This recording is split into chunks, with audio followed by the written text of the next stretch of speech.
Okay, I'm myself transitioning from Portuguese to English because I've been following the debate throughout the day. So please excuse any blockages or when I'm slow. We will be, well, first of all, this is quite a challenge for me because I'm quite an extrovert, but I'm finding out more and more that I'm very analogical. And this is so very stimulating, both visually and in writing. And sometimes I have a hard time with this technology. So I'm not at my best, probably, in terms of moderating. I trust you and your energy to also feel the conversation. We're also in different time zones and maybe in different moods. I think António and I have been following the debate in Portuguese, and I will fill you in shortly about in terms of what has been discussed, although we will be focusing on the issues we exchanged via email. But first of all, well, thank you to Acesso Cultura and to you all. These are very important debates in Portugal that do not happen often enough, both online and in conferences. So it's really useful for us in Portugal also to listen to you and share with you your thoughts on these issues. Because we are in a special moment. Of course, we're all living globally the same situation, but in Portugal specifically, we might have an opportunity to calibrate very fragile cultural policies. So any contributions that we make towards strengthening this dialogue is crucial at this point. I won't be presenting you at length because your biographies have been online at the website for months now. So I think everybody has read them.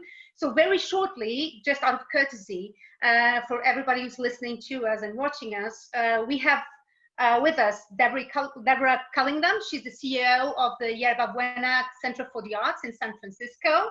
And wherever you Google her, you get told that she's one of the nation's leading thinkers on arts policy and arts organizations. So we couldn't be more curious and more charged to hear your thoughts. Faisal Kiwewa, I'm sure that's not the right way to spell it, but you'll tell me how to spell it correctly. He's the founder and director of the Bayimba Cultural Center in Kampala, Uganda. And he also is involved in not only in the direction of that center, but in a number of initiatives like a performing arts and international performing arts festival, and also a performing arts market. Then we have Pámela Lopez. She's the director of programming and audiences, a very interesting title from a Portuguese context. Director of Programming and Audiences at the Centro Cultural Gabriela Mistral in Santiago de Chile.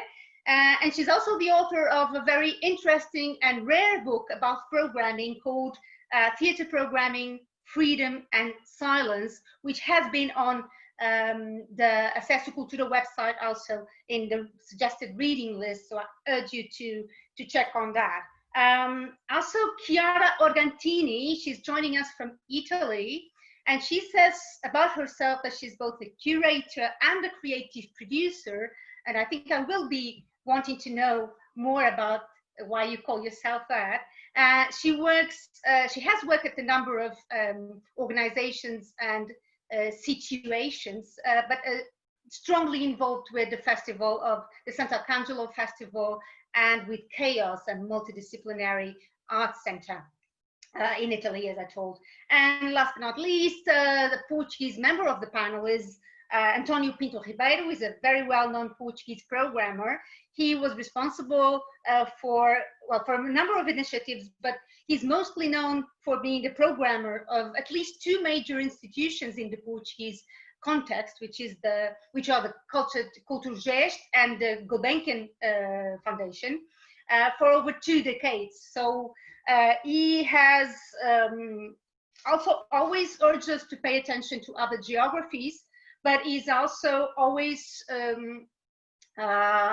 regarded as a member of a generation of programmers that has been today under discussion, the legacy of that generation and that of a certain way of doing programming.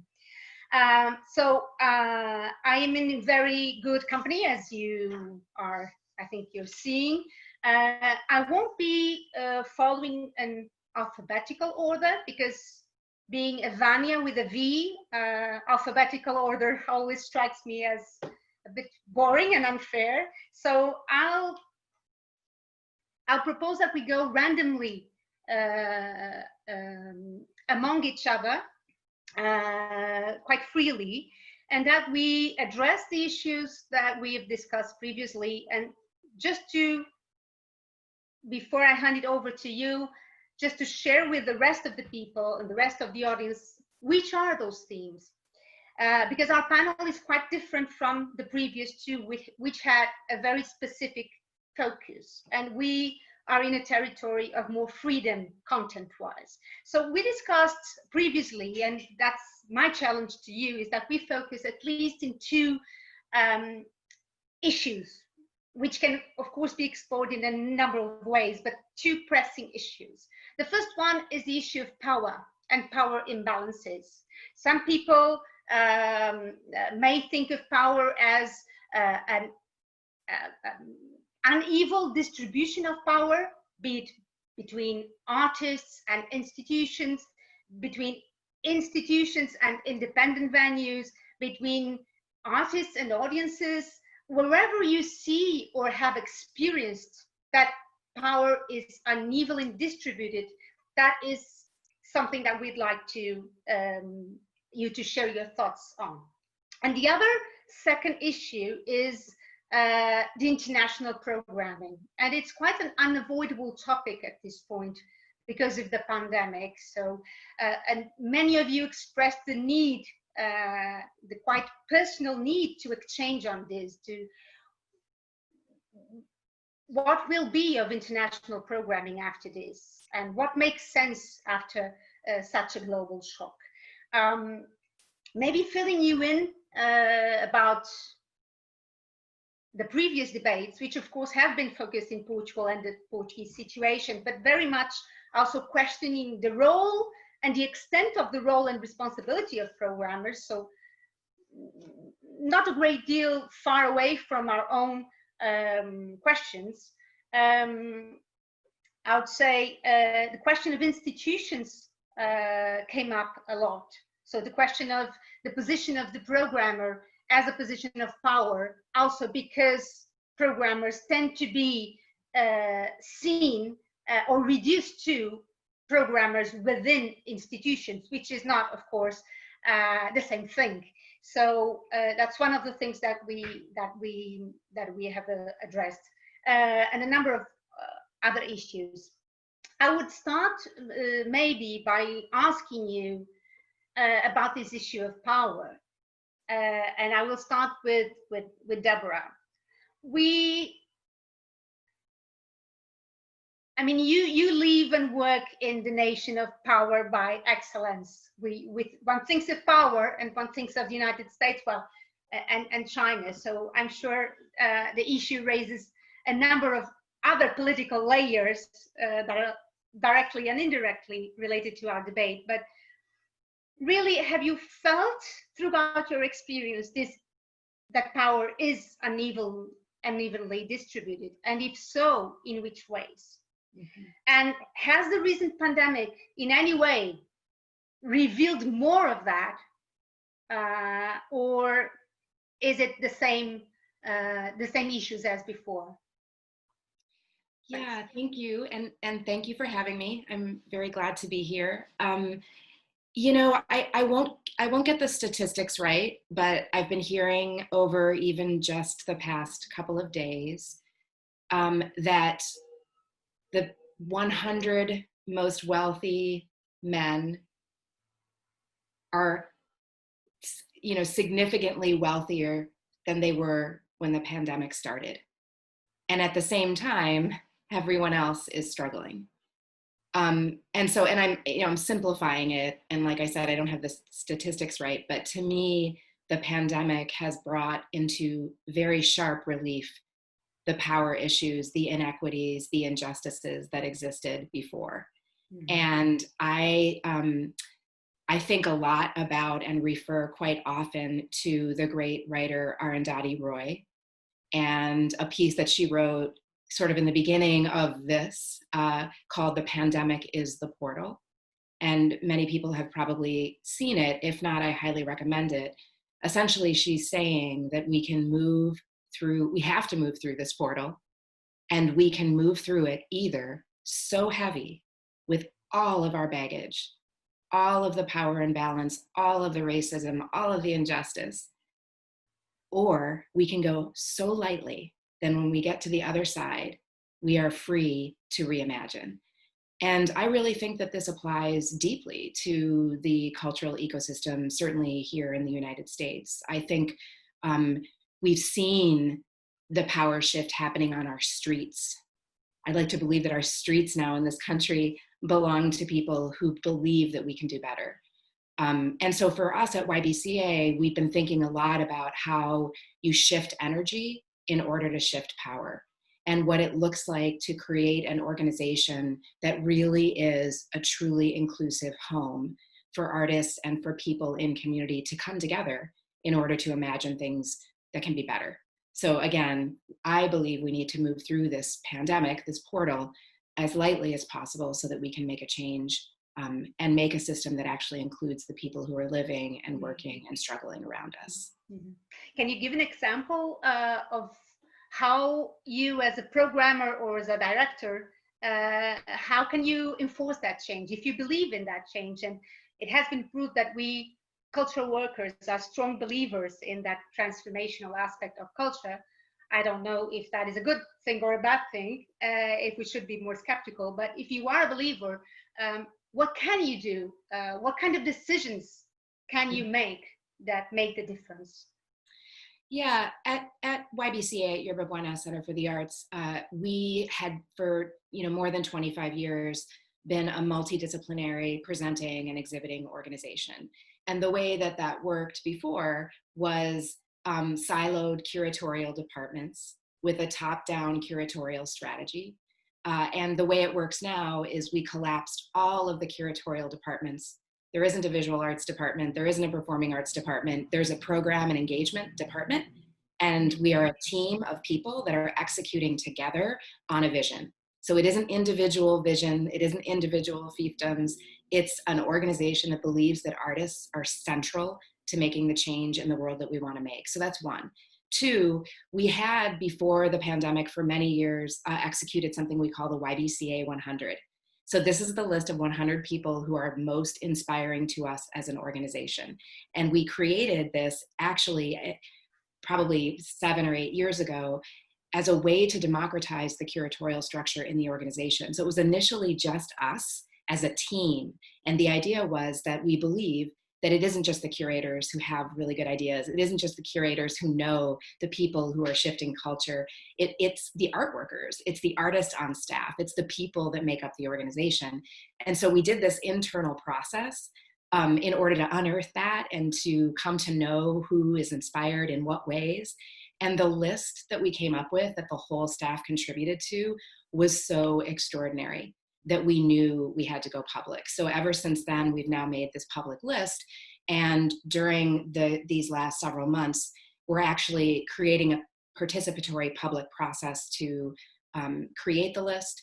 We are going to be inviting 10 list makers, 10 honorees to be core YBCA fellows. We will give them the keys, we will support them deeply, and we will bring them into relationship with our audience, not just at the end of a project in an exhibition or a performance, but in the process. So really thinking about democratizing the curatorial structure, building new ways to bring artists into the organization as drivers of the organization, and then thinking much more about relationship and opening up process as opposed to transaction and just inviting people to partake in product. Okay. I'm inspired and curious to know more, but I'll move on to Chiara, maybe. The question stays the same, at least this very first question. Have you experienced this, I know you have because you've told me so, this uneven distribution of power? And can you give us examples how you in your practice try to counterbalance those inequalities? Yes, sure. Thank you, Vanya, for the questions, and thank you for organizing this platform, for giving us the chance to discuss together mutual issues and questions, I think. I will address the topic of power from a slightly different angle, eventually focusing more on kind of three different notions. One is the vulnerability, one is the agency, and another one is the risks. I share the same sensation of the vulnerability of the situation we're living in, and the pandemic kind of exploded, showing the inequalities in our society. And I stick back to the notion of the biopolitical value of the body when in the square or when it needs to be protected by a virus. So this virus basically reveal a lot of layers and a lot of subtle imbalances that we have in our everyday life, in our society.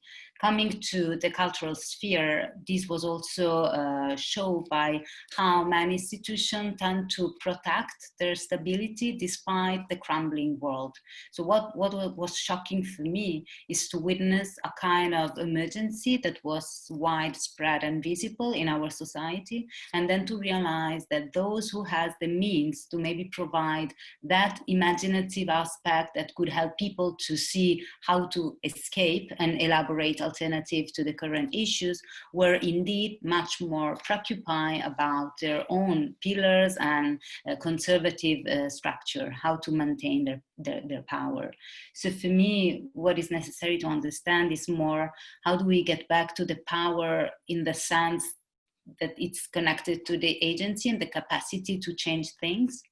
And here I want to mutuate this ability from our dear philosopher Bifo Berardi, who spoke about futurability. How are we capable of imagining the future by combining potency, which is the energy of doing things, and power, which is the future scenario we can elaborate. So for me, power is really connected to the possibility to bring about change. And whether the institution have the means, they don't have the power to make this happen. So that's for me the work to be done. How to be as independent or curator and producer, in between linkers, how to be the switch to allow these means to be redistributed to artists, to communities, to smaller organizations, maybe more flexible and versatile in order to respond to immediate needs and changes. Days ago, I stumbled into a very interesting article that spoke about institution and reincarnation, thinking to hold the ghostly festivals happening that disappear and never happen. And what if we imagine institution as treasure and archive of those possibilities that maybe can allow, things to retake life from ashes. So this idea that institutions should be enablers, the place that makes things possible, rather than the boxes for a kind of legitimate knowledge, is what strikes me in this moment, and what I think could be the mission for in between organization. That is where I am. That's my position. So also as festivals, we are temporary, we appear, we disappear, but in this ephemeral life, we might have the possibility to impact. And so this is for me the struggle and the topic of the power. Example that I witnessed, at least in Italy, but also globally, is to see how, especially with funding coming from the state, we saw a kind of continuity. So the state tried to guarantee the structural funding for organizations to keep on to survive, but then allowing them to keep the funding nevertheless, and no matter which kind of program they produce. So this kind of subsidy, this approach, which is really, really a bit paternalistic, if you wish, generated a kind of laziness, so that a lot of institutions kept money to maintain the structure, rather than thinking about how could I involve artists, even though I cannot present them live, you know, in the place. So that was a bit, you know, alarm to me. And what at least we try to do is to reimagine, even taking the risks to not knowing exactly costs, but also impact and effect and outcome, to reimagine small platform scenario digitally or on the spot, to allow artists to re-engage themselves. Artists with whom we had already a commitment, we try to provide bursary or site-specific intervention or reflection that could also be a kind of feedback for our own organization, to maybe have a portrait of our own power structure, kind of mapping where we are at, and to feed ourselves from those lateral thinking. So to see artists beyond what they do, but for what they could do as well. You establish a very strong parallel between reimagining the institutions and the role of the programmer. I think I will want to come back to that parallel that you stressed, the role of the programmer, and you make practically no distinction between the need to reinvent the institution and the challenges that you face as a programmer. So that's also something that we take on. Maybe I'd like to know now about Pámela, if you are Pámela Lopez, if you're there with us, and if you can, yes, in this first round, answer roughly the same question about how have you experienced at Centro Cultural Gabriela Mistral the power imbalances, whether they're during the pandemic and during these times you have sensed new demands towards the institution in terms of a fairer distribution of power. Well, in Chile, it's funny because, you know, since October last year, even before the pandemic, we've been struggling through a process, a political process, right? That we like to call Chile woke up, or Chile despertó, right? It's an awakening of the people. And this reflection on power has been going through since then by several forms. And I believe one of those is the idea that power by itself, it's nothing, you know, it's just an ideal. The question, I think, would be, how do we exercise that power, or which are the means or the tools of power that we use? So I really relate this between the political context and the scenario that we have today in the world, you know, where we've seen empowered communities and empowered audience members and people, but still, you know, we call them empowered because they're going out to the streets and they're manifesting, you know, they're expressing, you know, whatever they think.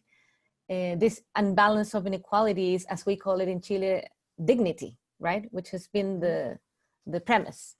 But still, the power is not yet on the people, because the power is a systemic form, you know?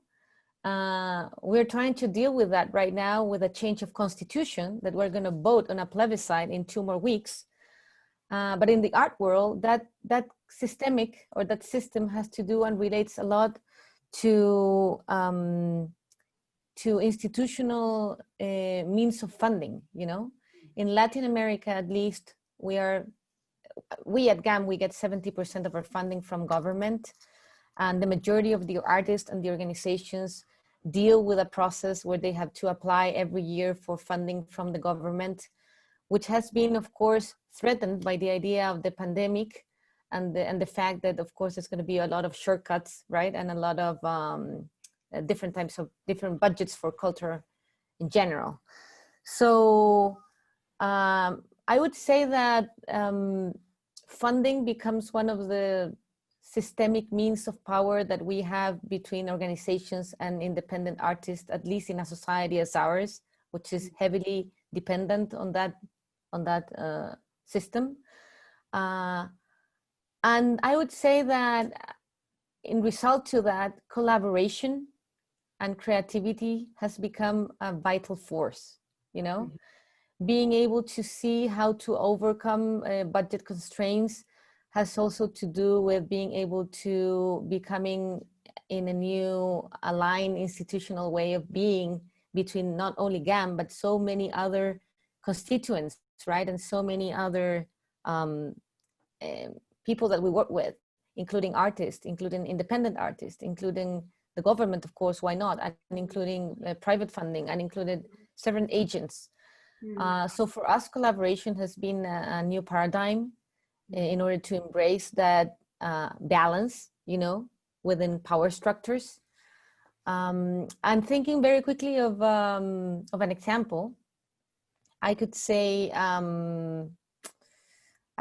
that during these times of being closed, because we're still closed, we have been closed since March, having the help, the support, and the communication within programmers from other different venues, and being able together to speak about our issues, our problems, when are we going to reopen, how are we going to do this, how some of us are thinking of going digital, going in mixed medias, etc., has been a great support, not only cultural, but also emotional, which I guess is as relevant, right, as the planning processes or as the managerial aspects. So that support from colleagues, that collaborational status I have felt in the last months has been for me vital and crucial in terms of balancing, you know, a little bit of the paradigm of power. A wave of solidarity in some way. Thank you. Thank you. Faisal, if you're with us, I challenge you to react to the same initial prompt. How is it power for you? How do you feel it? Thank you so much. First of all, I'd like to thank Maria and the team for inviting me to the panel and to this debate. It's wonderful to join others. From my perspective, I would say I come from Uganda, which is totally a different context in terms of understanding and reaction and belief, as well as approach to culture and other notions when it comes to what we do. As a programmer and as a foundation, I find it difficult to play on the same level field with, San Francisco or, Lisbon or others. But I get to understand a few things. And for me, one of there are two or maybe three things that I've really get to think around when it comes to power and the distribution of it. One, I think we've been, and this is a general feeling I get, that we've been kind of, as institutions, become very comfortable in terms of dependence. And for me, this is a kind of a conflict between the comfort of dependency as well as the privilege of giving. So we who receive have been very comfortable with it and believe that we cannot survive without being given to do what we're doing. And those that give us think they cannot survive without giving us, or to not make meaning for them not to give us. And we've been, we are stuck in that box or that dilemma. So it's always a pull. And I think it's really interesting to see, and I'm struggling with it as a foundation, as a director, as a programmer. I'm questioning myself, how do I get out of this, situation of feeling comfortable to always raise money, to always ask donors to fund my program, my programs, to always have my budget 90% donor funded, to how can I be sustainably independent? And I think for me, it's a very strong and challenging notion that I'm debating with my team and others around. And I think it is important if we can start thinking. I know sometimes in some contexts it's really difficult to shift that, but we have a responsibility to do something about it. And I really think it could be interesting to have this conversation. And I've tried it sometimes with some of the some of my partners to see, how do you feel when you don't give? And they'd be like, what do you mean? Why shouldn't I give? And I'm like, okay, so you really want to keep giving. And for me, I'm like, I would like to challenge ourselves as institutions to see that we are able to survive without being given. Because what this situation has shown us is that the 8 months of some of us have been locked down have clearly shown that we can do certain things by our own, or we can plan better to survive the tough times so that we are not caught up in the turbulences. And I think it's a question that we really have to investigate and see how can we balance. Okay, we might not be able to stop being given, but we can do something about going or moving forward independence. Okay. Yeah. Can you maybe just clarify for us what is Bayimba's Cultural Foundation relation to the state? Because in this panel we have additional challenges. Throughout the day we've been discussing this very complex and issues and that have various intersections, but we were focusing on quite an homogeneous, with inverted commas, context, a peripheral country in the European Union. And now our horizons have broadened dramatically in this conversation. So I think that if for it to be a more profound conversation and a real conversation that we leave from this with more knowledge and more curiosity, I would ask you to just clarify your relation to the state, because you mentioned funding a lot and funding as power. So your own take on power was through the lens of funding. So can you make it clear for us how dependent, to use your words, are you on state funding or individual or corporate donations? Yeah, I'm 95% dependent on foundation funding, and 0 on state funding, and 5% on my own revenue. And that gives you the clear picture that how can that, how can that change? Because what the current situation has shown us, that everyone now got into the situation unaware. We were all caught off guard. We got stuck into it, and everyone had to look out for their own. Even those that wanted to give, they were like, I'm not sure how long this is gonna take, so I'm not gonna give. So we were kind of like, we've lost a lot of money, almost 50% of our projections, and that's not something small. So it is that environment that we are trying to think a bit more harder in terms of how can we, stop this all the time, waiting to be fed, all the time to, how can we help ourselves to be not so dependent? Yeah. Okay, thank you. And now coming back to Portugal and to António, well, not necessarily to Portugal, because you have a very broad international experience, but speaking about power, António, I'm sure you are aware that you are also seen in Portugal as a generation that had the great privilege of having been and being a programmer. Have you felt throughout your career, or do you still feel that you have always been in positions of power?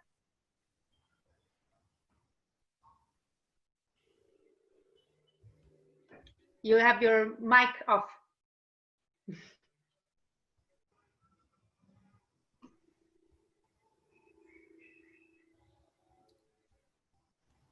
Okay. Hi. Now you're on. First of all, thank you very much for this invitation, and I congratulate the Accesso à Cultura for this initiative. I'm just arriving for another conference in French, so if I mix French and English in the middle of this conversation, I apologize.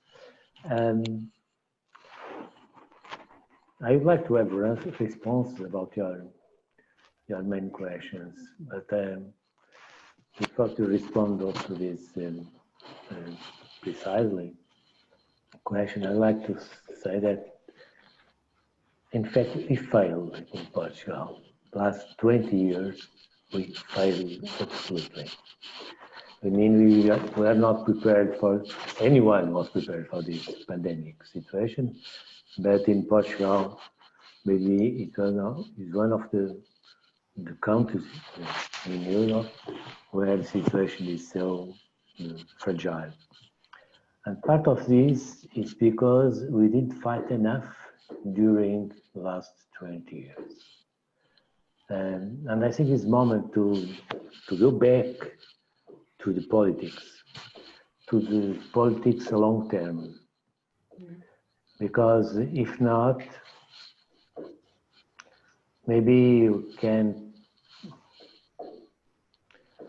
survive the next half a year or something like that, but next future will be the same as we had in the past. About power, well, first, in some situations I had power, even much power, and I would say that first we must be very vigilant about the power that we have. But at the same time, it's absolutely necessary to get power. Without power, you do anything, but anything. You have to have power to produce, to share, to make a fiesta, a party, to distribute, to share with the audience, to involve audience in your project and your program. And of course, there are different levels of power, and there are different points of view about what to do with the power that you get. Mm-hmm. And but the idea that to fight about the power, if the power was only one thing or one situation or one way of life, or even the power is something came from the government, it's fake. So get power is absolutely fundamental, and it's absolutely important to get in next times. I'd say that the participation, I mean, Portugal is a very strange country. The participation of the community and the audience and the artists is so low every time. Well, sometimes they are strict or they are a demonstration, but what I would like to listen and to see and to read, it will be about politics for the arts and culture. And I mean, I think that all of us, you know, that is so different to find an idea of policy for culture from the government, from the municipalities, from the theaters, from the foundation, well. And I think that we have prepared the future, and prepare the future means that maybe you have to change 180% the model that you use until now. We follow in the arts and culture the capitalist model in most orthodox way. Look to the programs and look to this idea of consumption of the arts. It's the same as the other kind of consumptions. And I think that we have to change this. We have to look for the value of the arts, the value of the culture, which was not the same as the value of other things of our life. But Antonio, you don't believe in the power of the programmer to make that change. No. You only believe in the power of politics. Is that it? I believe in power of the programs if the programs are political. Okay. Absolutely. Okay, I'll come back to that, especially because of this. If we are to transform, be it institutions or cultural policy contexts, we might use that power for good, as António was suggesting. But my question is for all of you, so for anyone that wants to react to this, is that can we do it from the place we are? Aren't we all a little too middle class? So aren't we all, as cultural workers, you know, it has been said by a number of studies, too white, too middle class, etc. Can we do it from the place we are in at this point? That is a big doubt that I had, because this is not a rhetorical change, it's an actual change. And we are where we are, and where we are, it looks quite uneven when we look at the large society. So for you all, sure, we can change. We can change. I mean, I have no doubt about that. Even I represent the middle class. I can have solidarity with the workers. I can solidarity with Black people, with the Indian people. I mean, it's not. I can't believe in this kind of expression that each class represents itself. But Antonio, yes, but at the same time, I think it's, I mean, I agree at some point with you, but at some point, I think also what Vânia is saying is so relevant. The fact that, I mean, in the study that I did last year about programmers in Chile for theater, it's only white people, but the majority of them are men. The majority of them, we've all studied in the same 2 universities of the country. I mean, there is any diversity whatsoever we live in the same areas of the city.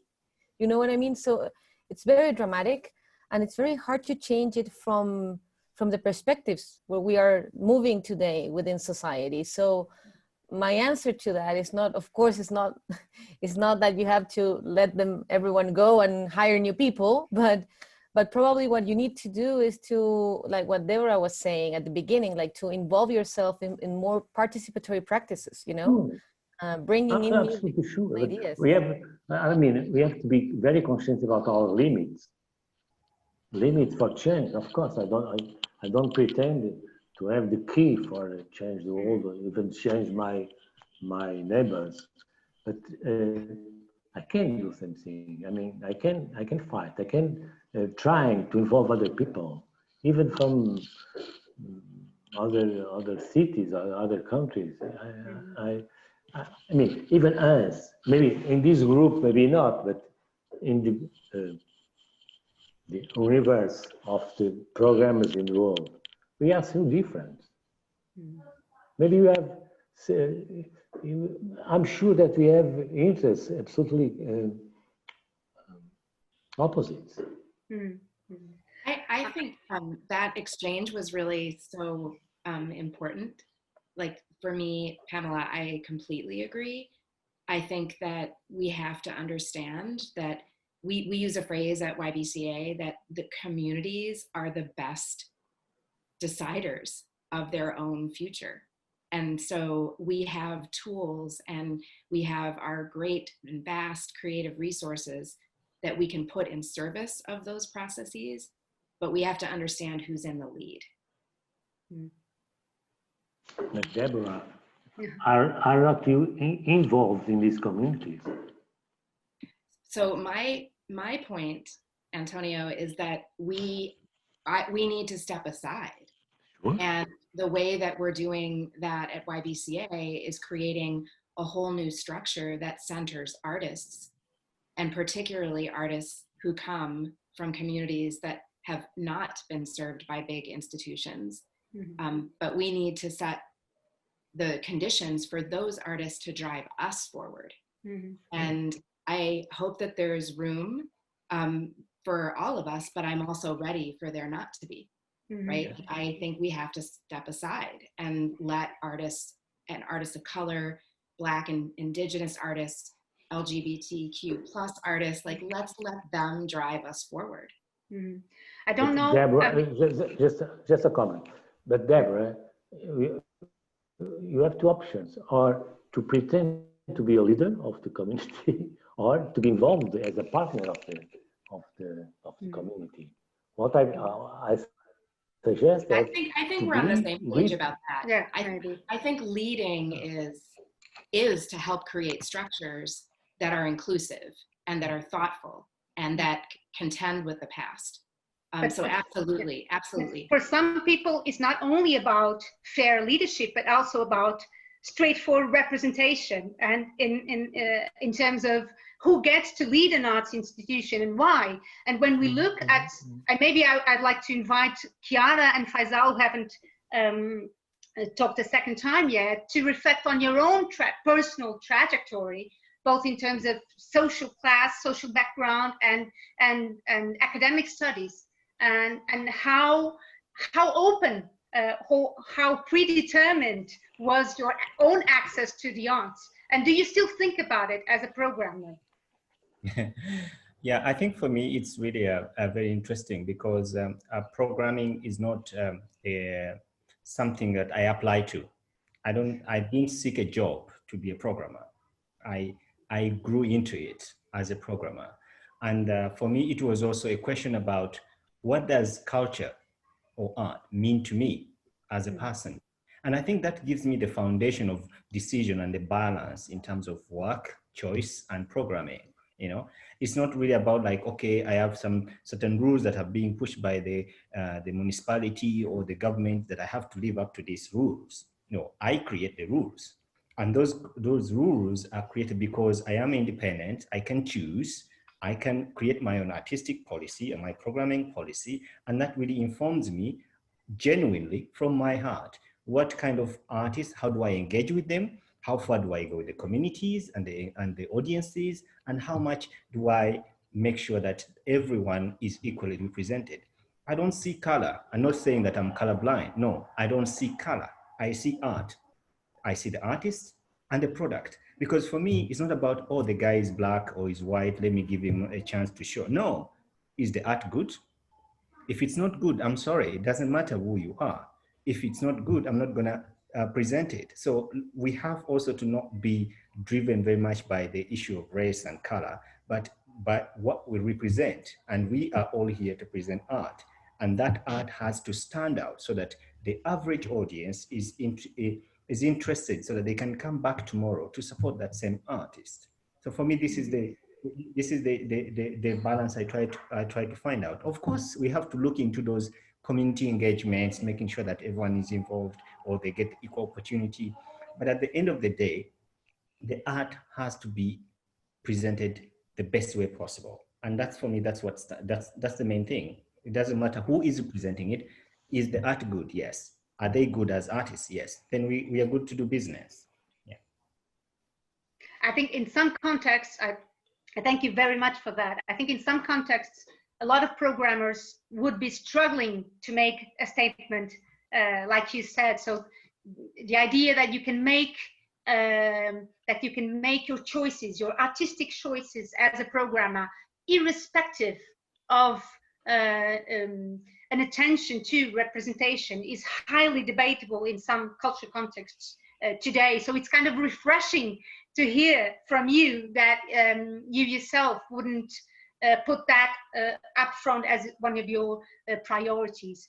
I'm wondering, Chiara, if you also, and maybe not focusing so much specifically on gender or race, but on actually the intersectionality that contaminates this debate in terms of social class. And do you think of yourself as a privileged, as having made a privileged trajectory until you reached this position as a creative producer? And which implications does that have in your own decisions as a programmer? Well, I would not define my trajectory as privileged, but maybe the position where I am now. Yes, sure. And maybe there is something that you give for granted and already gives you a privilege for the status, the whiteness, it's undeniable and it's under the sun, and we should be able to point it out with no politically correctness or fakeness.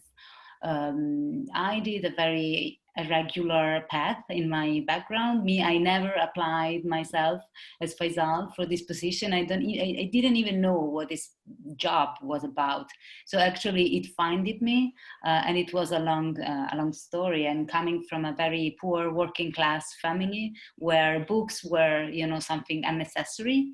So it was already a struggle to come to that point. But eventually, the reason why I find my place where I am now was for the capacity to stay in dialogue and to create relationship, before with the artist and then with communities. In fact, what is maybe curious is that I've overlapped several disciplines, one of which happened to be the most important one, which is a background in facilitation. And here I want to match this point with the community-driven and leadership, the notion of leadership. So eventually the point here is that our role should be much more to facilitate encounters, or rethinking sites to make a place boiling of voices.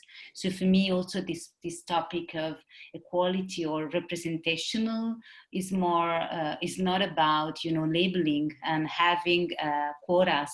That is also something very present in some countries in Europe, and it's for me it's very controversial and problematic to see that maybe somebody of color is in power just because there is a political priority in the national agenda, but it's not true to the real situation and the real urgencies, and it's not respected at the end of the day. So for me, more than having a bit of everything, the question is this community fully voiced? How can I voice them? How can I pass the mic? How can I step back? So yes, we can bring about change in the small portion that is in our power. And maybe the best way to do it is just, not to have inclusive places just, but to have open places. And and to give, a bit of our privilege to others. So absolutely, it is bold and it may be risky, but if I can see myself in 5 years, how to rethink my position is exactly to open up to other programs. And maybe I can keep the antenna if this is understood by institution and the political frame, but eventually to be just a channel for others to speak and to enlarge my viewpoint, and to have more entry point. And here I go back to the topic of collaboration that both Deborah and Pámela talk about, and how to think collectively and systemically. It's the key to go for the future, I think. Otherwise, we are stuck, and even much more now, we are stuck in a place. So how this is true for our communities here in situ, but how this can also be something to bring to the global community of colleagues and voices we want to give space to. Well, thank you for that. I was wondering whether that focus that you underline in attention to the communities, and I'm using that word communities because it's the word you used also, shifts the focus of the programmer from a role that has been traditionally seen as focused first and foremost on artists. And I'm just checking in with you. We had a debate throughout the day, and for instance, right in the first, up until the second panel, almost no conversations were about audiences. So I'm curious whether this pressure upon your role and the expectations also have implications in terms of your focus and the balance between focusing and following up on the artist's work and delivering to the communities. And maybe I'd like to hear also about from Pámela, because she has programming and audiences right in the title, in the job title. And maybe can you explain a bit what does that mean, that your job title is audiences and programming in relation to this pressure? I think it relates a lot to what probably Deborah was speaking at the beginning, right? But the idea that, and the fact that programming is not a detonator for us, but it's a result, you know, and it's a result of a process of dialogue and conversation. So it's not about it's not only thinking about quality, which of course is so relevant for every one of us, because we have standards of quality that are basics for all of us as in our mission statements, right? And as presenters and as producers. But it also has to do with the fact that it's not really possible for me to think about programming without thinking about the context, right? Because you program for someone, you program for a community, you program for someone to see whatever you're producing or you're doing.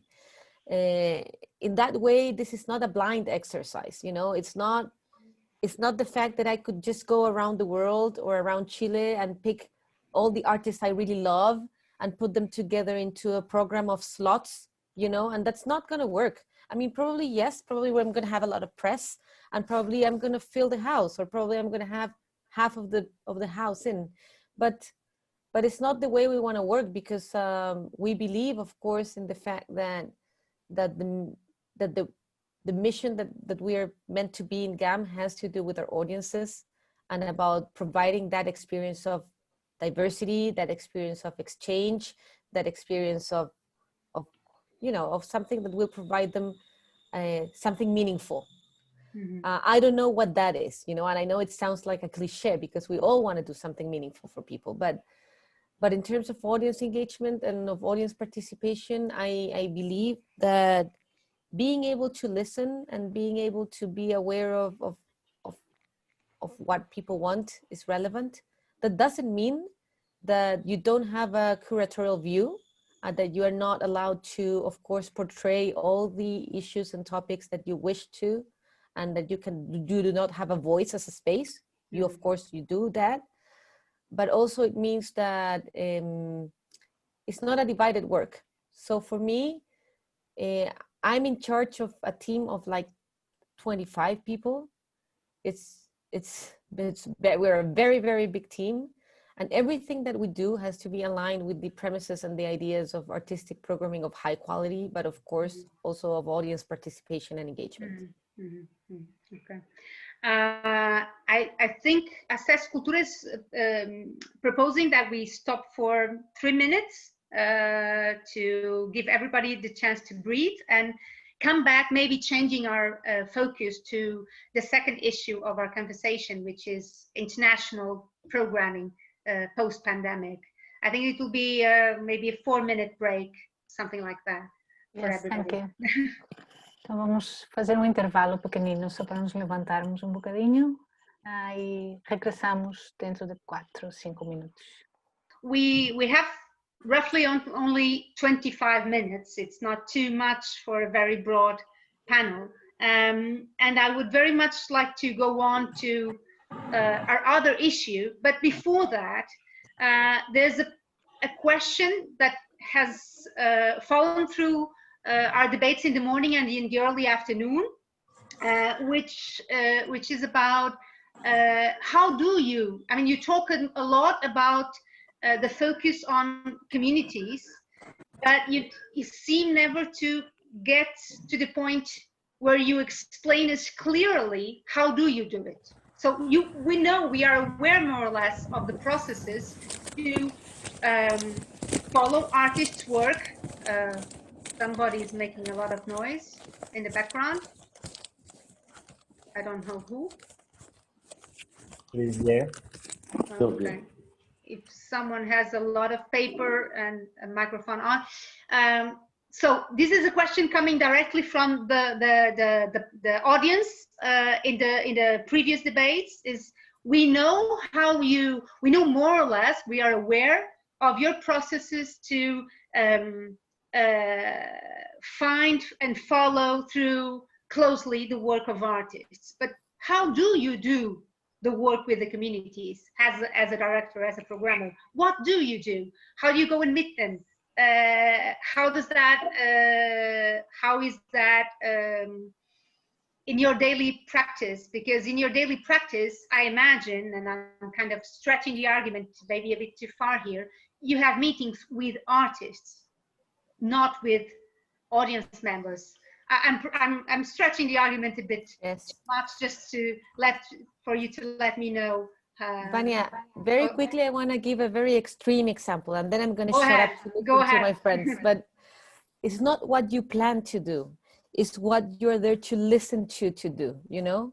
And this is a very extreme example. Last October, as I told you, we have a lot of protest and rioting, and that has been going through since then, right in the front door of our cultural center. We had to stop the programming every day at 5 or 6 p.m. because it was impossible. You know, it was really a war that was taking place outside of the space. And every day since 6 or 7 p.m., we opened the space as a Red Cross center. So the theater spaces were being actually used to take in protesters, you know, and to help them to escape the police, and to help them to, I don't know, to take out rubber bullets from their bodies, literally. So this is a very extreme example of how you sometimes as a programmer or as an art organization need to be aware that there is a context, you know, and you can plan whatever you want and you can have the most wonderful participatory programs, you know, but at the end of the day, the link and the relationship with your community is there because you stand up for them as well. And forever what is needed, you know. In that moment, GAM was only a physical space that was required for protection, you know. In some other moments, of course, were wonderful creative hubs, you know, for doing some other stuff. At some other points, we are inspiring leaders. But this was a very vital and very pedestrian, probably example of how do you need to think about yourselves in a more proactive, listening way to your communities. So that would be a feature of what a programmer should look like in the future, maybe. Deborah, I don't know if you were. Yeah, I mean, I think Pámela gave a really good example, and to me, there are probably many tangible examples of how people here are doing this. And so maybe the question is not like, or the answer is not, here's a particular project, but the answer is more along the lines of what Pámela was getting at, which is here's how we set the conditions. Here's how we create the conditions to listen to the people around us, to be responsive to what matters to them. And when I think about the conversation about artists, you know, it's a simple thing, but we think of artists as our core, and then we think of building around that core. So it's a culture of invitation. We invite artists in, they invite others, right? And it becomes a community. And we also think of our work in supporting artists is in service of communities. We don't exist just to serve artists. We exist to center artists as essential in service of their communities. Is this, Antonio, maybe the kind of political or the return of the political that you were arguing for? Well, the capacity of the programmer to stand up and react very promptly to the social context? Yeah, in a certain way, yes. But there are a big difference between when the idea of community is a very, very American idea from the States and from South of America. I mean, I suppose Pámela can confirm me. The idea of community, some groups of minority groups excluded from the legal, civil, cultural rights, it's something very American. In Europe and in Portugal, I think that we have much more the idea of audience of the present, of audience who came from the future, public partners, much more than this idea of a group of people excluded from the center of the city. Or when we speak about communities, it is the communities of people living in the peripheric cities of Lisbon or Porto or something like that, which is very different. And also because look, Lisbon has 500,000 citizens. Speaking about community is very complicated. It's not correct. I think that in a certain way, it's much more easier to work with the people that you know. People come to your theater, to your museum, or if they can't come, you can go to schools, you can go to universities. In a certain way, it's much more easier than to work in New York or in Santiago or in Brazil, where the situation, the communities in Brazil has a name, favela. So it's completely. But are you saying that kind of social context doesn't exist in Portugal, or? No, the social context exists, but in a different way. The relation, for example, in the downtown and the peripheric neighbors, it's so different from Rio de Janeiro and favelas around. In a certain way, it's much more easier the communication. I mean, you can see in the Gulbenkian Foundation groups coming from Rai and from Rap and coming from Barreiro or other cities around. What I mean is this: it's, in a certain way, have the chance to live in a city where things are much more easier, and we have the responsibility to use these facilities. I think that would call for a whole different debate, because I'm struggling not to react to that. Not so much in terms of my own convictions, opinions, but I'm aware that what you're saying is really highly controversial in Portugal, and would demand a much more profound debate that we have no time to make. As we are reaching towards the end of our panel, I would like to ask you to reflect also on the second issue that we discussed previously, which was the idea of the pandemic having threatened a sacred part of the act of programming, which was making links with the other, in this sense being also being especially the other who is geographically distant. So some of you have talked about the comeback of nationalisms, and we are watching that in different contexts every day.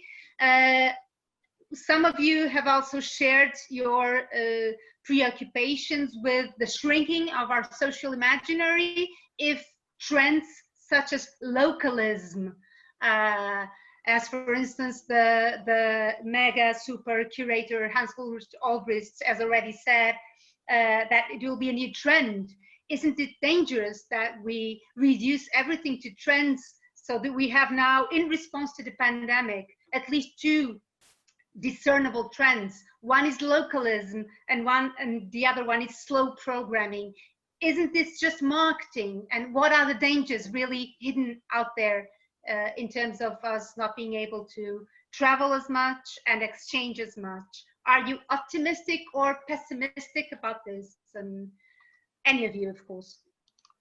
I don't know who wants to start. Maybe Faisal, you have been more quiet in the second part, and you're very, very far away from me. So how do you feel? And you also organize a performing arts market, as I know. So you're probably keen on understanding how this international exchange can go on. You have your mic is off. Yeah, thank you. I think, you know, we are not so different from the rest of the world, whereas our lockdowns started in March, and that means that we had to rethink our programming, and most of our events are international. It means 60% of our programming really depends on artists traveling into the country, you know, stakeholders, presenters and programmers. So it was really challenging to even think about asking anyone to say, are you coming? Because definitely knew that they're not gonna come. And that also drove into this situation of like, okay, what can we do? And there was a lot of tension in terms of how can we keep the conversation, because what we've understood over this period of the lockdowns and the quarantines is that we need each other. We need to get to talk to each other and say things will be fine, even if they're not. But to show that we are in this together. And I think the challenge has been to set a date to when can we meet. Because as we get out of the situation, we find ourselves back in it again. And for now in Africa, we are kind of at a very advantage where we are not very much aware, threatened, but Europe is getting back into the situation. So even when we thought that maybe in December, we can kind of plan a way of meeting and trying to get the artists back to work together and the collaboration is moving, it shows very well that now it's not possible. So we are not sure how long this is going to go on.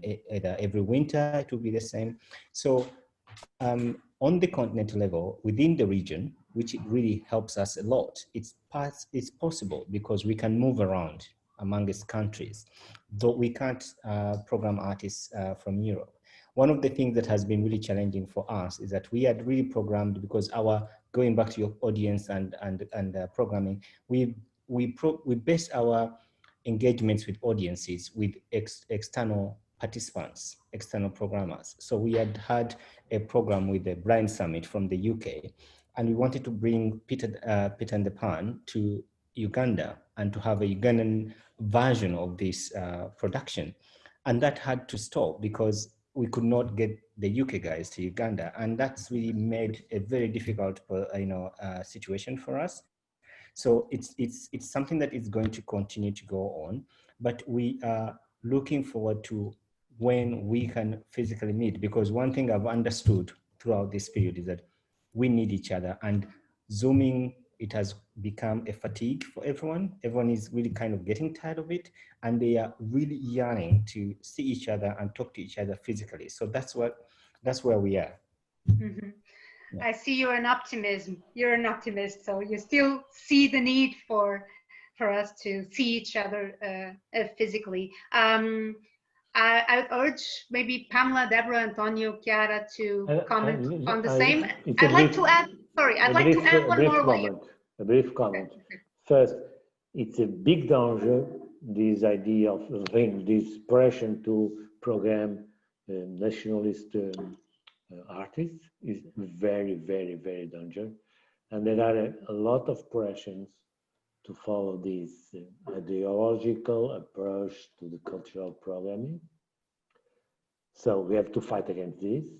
Second, this idea of slow programming is marketing, because how can we combine the creativity and coming from the artists and the demand of the artist to show their works? It's very, very complicated to combine these, and because they are the right to show. I think that we have to change the way how we produce, which is different. Pámela, I'm curious to hear from you, because geographically speaking, you're in a very strange country, and beautiful. That's true, but very strange. But do you already feel in Chile in some ways that this pressure to program, to go local, or to maintain Santiago as a vibrant place with artistic proposals from around the world, or a new need to reconnect with your local communities, also in terms of artistic programming the artists you select? Yes, as you said, Vanya, we have a very weird geography, which is very good for wine, but very terrible for the arts, you know, because it's long and thin. And that means that we have a lot of centralization problems, you know, in terms of everything really happens, or the majority of the things happen in the center of the city, of the country. And then as you move forward to the extremes, it's harder to move around, you know, there's a problem of mobility. And that issue of mobility is first and mostly inside our own territories, you know. It's easier for someone in Latin America sometimes to go to Europe than to go to Mexico, you know. I mean, it's hard to move between countries here. But I haven't felt the pressure of trying to work more with the local communities. We really value it and appreciate the international exchange as a space of debate, as a space of growth in both ways, you know. But yes, we do have, and we're aligned with the fact that we need to promote touring inside our own country. So whatever that means, bringing someone from abroad, that means that person from abroad should at least be able to visit 2 or 3 cities at on the same trip, you know. And for that,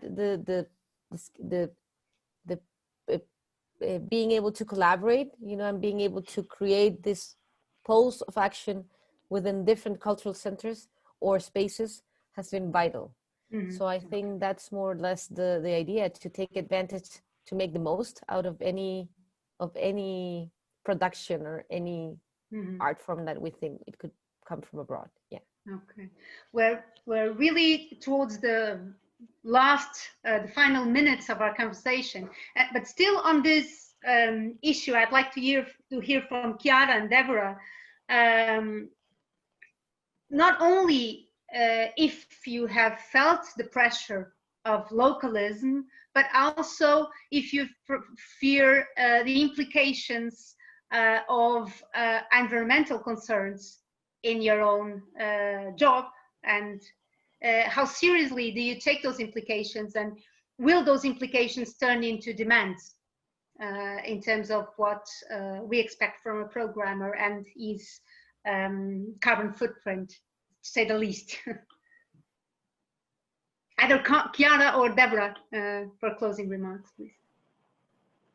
I can briefly say that in regards to this, environmental concern, it was already there before the pandemic, and then the pandemic just made it more clear that, it was the seed, and now we have full blossoming of consequences.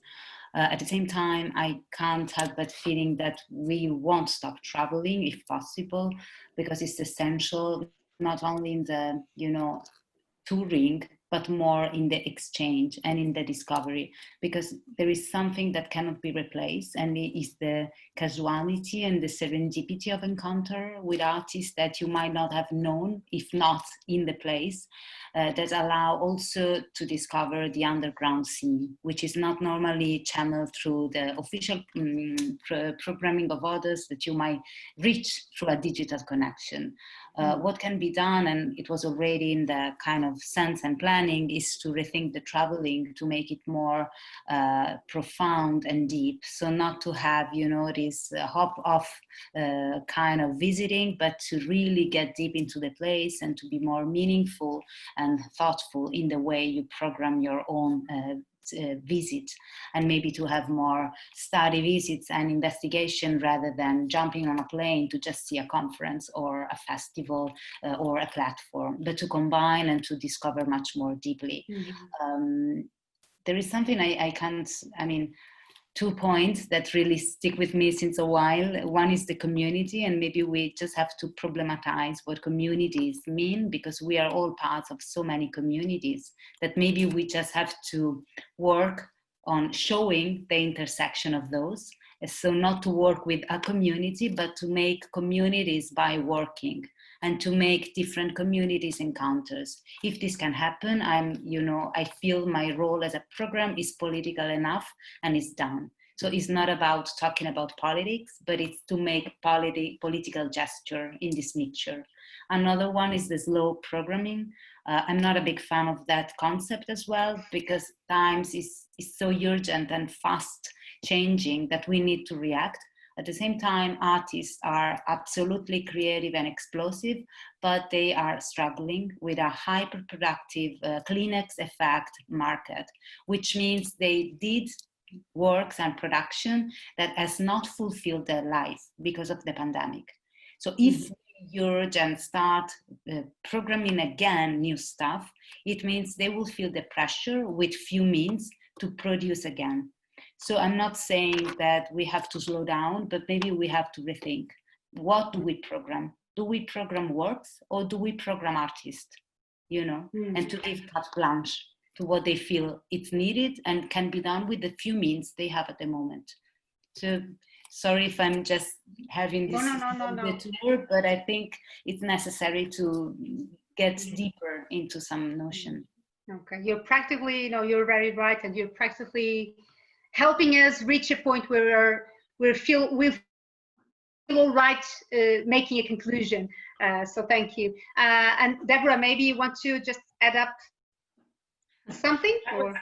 That was so beautifully put in terms of how we can think about coming back together again, but in much more sustainable ways. And I just love how you put this piece about making communities through working together. It's very, very beautiful. The only thing that I would add, which might be a little, I don't know, maybe it's just the way we use words in different languages, but I really, when I think of political, I don't just think of politics. I think of social, political, our socio-political lives. And I don't believe that anything is not political. So I think that's just something to contend with the next time we all come together. Okay.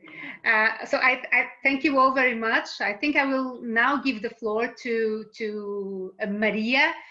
My own thoughts before handing over to Maria to close the session are about, on the one hand, the richness of our exchange, but on the other, on the very difficulties that even language puts in our conversation. So for instance, this issue of the place for communities in the programmer's role and job, I think is as so important that is a debate in itself in relation to the job of the programmer. So sometimes I feel personally that we are putting in a lot of ingredients, but struggling to make new and strong arguments for the role of the programmers, which I don't know if you knew that, but Access Cultura has named this conference Programmers, Angels or Demons. So I think maybe we failed every time we failed to reach arguments to reach a conclusion on that. But then again, maybe that was not the challenge. Maria is the one to blame for putting us in this very complicated situation, both linguistically and at the end of a conference totally held in Portuguese. But I hope we haven't totally disappointed you, and I give the floor to you now. Thank you again. Thank you so much, all of you. I would ask you to stay for a couple of more minutes. And since we have our translators still with us, please allow me to speak in English so that I don't cut out our foreign guests. I would ask everybody who wants to turn their cameras on now, please. Let's see your beautiful faces. You've been so well behaved all day. There you are, all of you. It's so good to see you. So the annual conference, as my colleague said this morning, is one of the highest points for our association, mainly because we can be together. We can be together as members of this association, and we can be together with other colleagues, some of whom we don't see for a long time. We didn't manage to do this year, but let's think on the positive side. We were able to look at each other without masks, which doesn't happen these days. And we were able to have so many people from many different points of this country and from other countries. And that was so rich. We were, an association like ours would not have been able to do it otherwise. So that's perhaps the positive part. I would pick up on something Faisal said and take it a bit further. There was a moment where he said, how can I be sustainably more independent? So to that, I would like to add sustainably more independent, sustainably more relevant, sustainably more slow, and sustainably perhaps more happier. We would like to thank all our colleagues who generously accepted our invitation, both speakers and moderators. We would have done this without you. It was great, and the recording of this conference will be available soon, also for colleagues who were not able to make it. I would like to thank our two translators, Andrea and Alexandra. I didn't listen to them, but I'm sure they did a great job, as every year. I would like to thank the members of the board of Acesso Cultura, my colleagues, and all the members of Acesso Cultura that are with us today. And of course, everybody who joined and who followed this discussion, commented, shared, and we are sure that you will keep the pressure on this association, for this not to be just a moment in time, but to take it further. As Vânia said, we are putting more ingredients in, and we usually try to go back to look at those ingredients and see how we can take it further. For those of you in Portugal, just like our president said in the beginning of the day, on the 22nd of October, we are launching online our manual, The Cultural Participation of People with Disabilities, How to Create an Access Plan. This was commissioned by, I'll say it in Portuguese, o Polo Cultural Gaivotas Boa Vista. And it was a piece of work that gave us a lot of happiness indeed. And we hope it can be something very useful and practical for many colleagues. So I believe that this week you'll know more about the practicalities of it, but it will be online. So thank you all very, very much. I love seeing your faces, and I hope to see you again soon. Thank you very, very much. You can speak also if you want to put your microphones on. Muito obrigada. Muito obrigada. Obrigado. Este foi o final. Obrigada. Thank you. Obrigada, Maria. Obrigado. Obrigada, foi bom ouvir-vos. Chiara, you were as poetic as ever. You have that power. It's important to be concrete. It's important as well sometimes. Grazie.